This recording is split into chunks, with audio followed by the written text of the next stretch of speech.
ভাষা আন্দোলন কেন্দ্রিক বিভিন্ন চাকরি পরীক্ষায় যে ইম্পর্টেন্ট প্রশ্নগুলো আসে সেগুলো নিয়ে আজকের আলোচনা।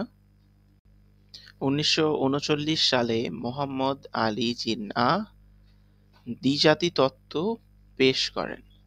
দ্বিজাতি তত্ত্ব হিন্দু ও মুসলিম আলাদা জাতি হিসেবে আলাদা রাষ্ট্র গঠন তত্ত্ব, অর্থাৎ হিন্দু এক জাতি, মুসলিম এক জাতি, তাদের মধ্যে ধর্মগত যে পার্থক্য সেটার ভিত্তিতে রাষ্ট্র গঠন প্রক্রিয়া বা তত্ত্বটাকেই দ্বিজাতি তত্ত্ব বলে।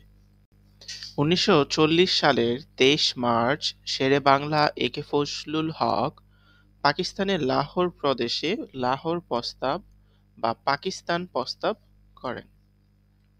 ১৯৪৭ সালের ১৪ আগস্ট পাকিস্তান স্বাধীনতা লাভ করে এবং ১৯৪৭ সালের ১৫ আগস্ট ভারত স্বাধীনতা লাভ করে। পূর্ব বাংলা বা পূর্ব পাকিস্তান, যা বর্তমানে বাংলাদেশ, এর ৫৬% মানুষ বাংলায় কথা বলতো আর ৩% মানুষ উর্দু ভাষায় কথা বলতো। বাংলা ভাষার প্রথম দাবি সময়টা ছিল ২৩শে ফেব্রুয়ারি ১৯৪৮। স্থান পাকিস্তানের গণপরিষদের বার্ষিক অধিবেশন। দাবি পেশকারী কুমিল্লার ধীরেন্দ্রনাথ দত্ত, অর্থাৎ এই স্থানে এই সময়ে কুমিল্লার ধীরেন্দ্রনাথ দত্ত বাংলা ভাষাকে রাষ্ট্রভাষা বা অন্যতম ভাষা করার জন্য দাবি পেশ করেন। তমুদ্দুন মজলিস গঠিত হয় ২রা সেপ্টেম্বর ১৯৪৭ সালে। প্রতিষ্ঠাতা আবুল কাশেম, অধ্যাপক, পদার্থবিজ্ঞান বিভাগ, ঢাকা বিশ্ববিদ্যালয়। প্রেক্ষাপট ভাষা আন্দোলন। ধরন এটি বাংলার প্রথম সাংস্কৃতিক সংগঠন, অর্থাৎ তমুদ্দুন মজলিস ভাষা আন্দোলন ভিত্তিক একটি সাংস্কৃতিক সংগঠন। আওয়ামী মুসলিম লীগ প্রতিষ্ঠা। সময় ২৩ জুন ১৯৪৯। স্থান রোজ গার্ডেন, টিকাটুলি মোড়, পুরান ঢাকা। প্রথম সভাপতি মাওলানা ভাসানী।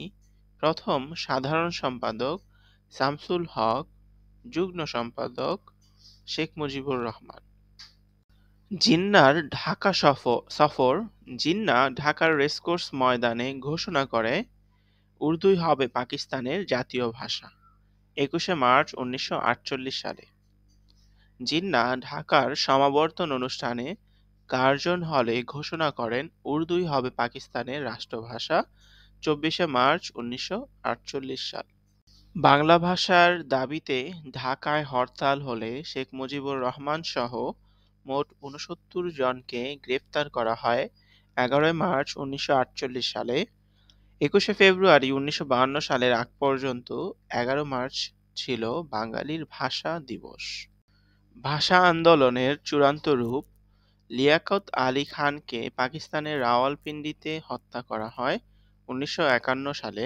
খাজা নাজিমুদ্দিন ঢাকা পল্টনে ঘোষণা করেন উর্দুই হবে পাকিস্তানের রাষ্ট্রভাষা ২৬শে জানুয়ারি ১৯৫২ সাল। ভাসানীর নেতৃত্বে ঢাকায় ৪০ জন সদস্য নিয়ে সর্বদলীয় কেন্দ্রীয় রাষ্ট্রভাষা সংগ্রাম পরিষদ গঠিত হয় ৩১ জানুয়ারি ১৯৫২ সালে। বাংলা ভাষাকে বানচাল করার জন্য ঢাকায় ১৪৪ ধারা জারি করা হয়। ২০শে ফেব্রুয়ারি ১৯৫২ সালে যে আইন জারি করে তার নাম ছিল নুরুল আমিন, অর্থাৎ নুরুল আমিন ১৪৪ ধারা জারি করেন। ভাষা সৈনিক গাজীউল হক এর নেতৃত্বে ডাবির আমতলা থেকে ১৪৪ ধারা ভঙ্গ করা হয় ২১শে ফেব্রুয়ারি ১৯৫২ সালে। রফিক, যিনি ছিলেন ভাষা আন্দোলনের প্রথম শহীদ, সালাম, বরকত, জব্বার শহীদ হয়। ভাষা আন্দোলন ভিত্তিক সাহিত্যকর্ম, নাটক। কবর মুনীর চৌধুরী, যেটা ভাষা আন্দোলনের প্রথম নাটক। বিবাহ মমতাজ উদ্দিন আহমেদ। চলচ্চিত্র, দুইটা চলচ্চিত্র নির্মাণ করা হয়েছিল। জহির রায়হানী দুইটা চলচ্চিত্র নির্মাণ করেছিলেন। জীবন থেকে নেওয়া লেট দেয়ার বি লাইট। উপন্যাস আরেক ফাল্গুন, জহির রায়হান। সূর্যগ্রহণ, জহির রায়হান। মৌন নয়, জহির রায়হান, অর্থাৎ সকল উপন্যাসই জহির রায়হান ভাষা আন্দোলন কেন্দ্রিক নির্মাণ করেন। গান ভুলবো না ভুলবো না, গাজীউল হক, সালাম সালাম, ফজলি খুদা, ওরা আমার মুখের ভাষা কায়রা নিতে চায়, আব্দুল লতিফ, আমার ভাইয়ের রক্তে রাঙানো, আব্দুল গাফফার চৌধুরী, যার প্রথম সুরকার আব্দুল লতিফ এবং বর্তমান সুরকার আলতাফ মাহমুদ। পাকিস্তানের প্রথম প্রেসিডেন্ট ইস্কান্দার মির্জা। পাকিস্তানের প্রথম প্রধানমন্ত্রী লিয়াকত আলী খান। পাকিস্তানের জনক বলা হয় মোহাম্মদ আলী জিন্নাহকে। ভারতের প্রথম রাষ্ট্রপতি রাজেন্দ্র প্রসাদ। ভারতের প্রথম প্রধানমন্ত্রী জওহরলাল নেহেরু। ভারতের জনক মহাত্মা গান্ধী।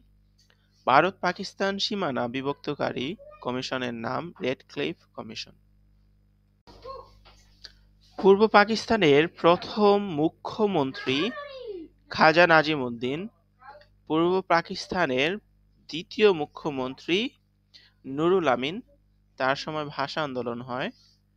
এবং পূর্ব পাকিস্তানের গভর্নর ছিলেন ফিরোজ খান নুন।